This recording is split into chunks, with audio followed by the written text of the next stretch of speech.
জানি না এটা সবার সাথে হয় কি না, আমার সাথে তো এটা প্রচণ্ডই হয়। মানে যে কোনো জিনিস আগে থেকে প্ল্যান করে রাখলে আমার জিনিসটা একদম সাকসেসফুল হয় না। হঠাৎ করে আমি ঠিক করব আর ফটাক করে বেরিয়ে পড়বো, এই জিনিসটা আমার জন্য পুরো একদম পারফেক্ট। তো আজকে হচ্ছে সেরকমই একটা দিন।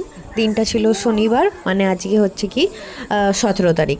তো হঠাৎ করে ঠিক করলাম যে বিড়লা মন্দির যাব, যেটা হচ্ছে কি অনেক দূর দূর দূর, এইসব ভেবে চিনতে কোনোদিনই যাওয়া হয়ে ওঠেনি। যার জন্য গুগল করে নিলাম কিভাবে যাব, হাজার একটা মেট্রো স্টেশন কোনটা কি কাছে, সমস্ত কিছু দেখিয়ে দিল।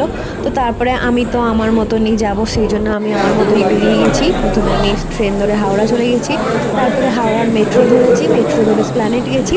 এই যে এইটা কিন্তু খুব সুবিধা করে দিয়েছে, নীল পার্ক, গ্রিন পার্ক, এইসব কিছু।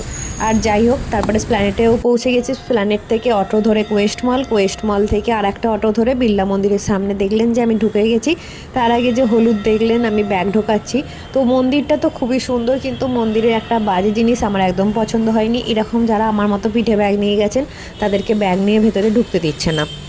সবই ঠিক আছে, জুতো রাখার জায়গা আছে, তাহলে ওনাদের উচিত একটা ব্যাগ রাখারও জায়গা করা। না হলে ওনারা বলছেন যে একজন করে বাইরে বসে ব্যাগ পাহারা দিন আর একজন করে গিয়ে মন্দির ঘুরে আসুন। এরকমভাবে কখনো সম্ভব হয়?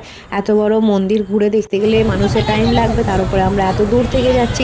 তো কি করব অগত্যা, সামনে একজন ঝালমুড়ি দাদা বসেছিলেন, ওনাকে একটু রিকোয়েস্ট করলাম যে ব্যাগটা রাখবো কিনা। তো উনি বললেন ওনার দোকানের ভেতরে যে বক্সটা আছে ভরে দিতে।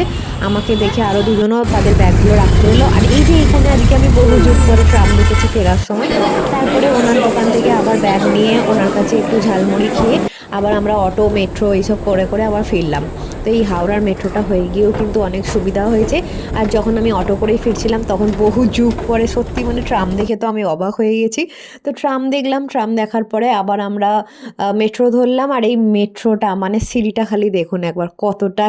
তারপরে উঁচু। যেহেতু ভেতরে কোনো ফটো তোলা অ্যালাউ ছিল না, আমি বাইরে থেকে এসে একটা দুটো ফটো তুলেছি। ফটো তুলে তারপরে আমি চলে এসেছি। আপনারাও একবার ঘুরে আসতে পারেন। টাইমিংটা হচ্ছে সকালবেলা 5:30 থেকে 11টা অবধি, আর বিকালবেলা 4:30 থেকে রাত্রিবেলা 9টা অবধি।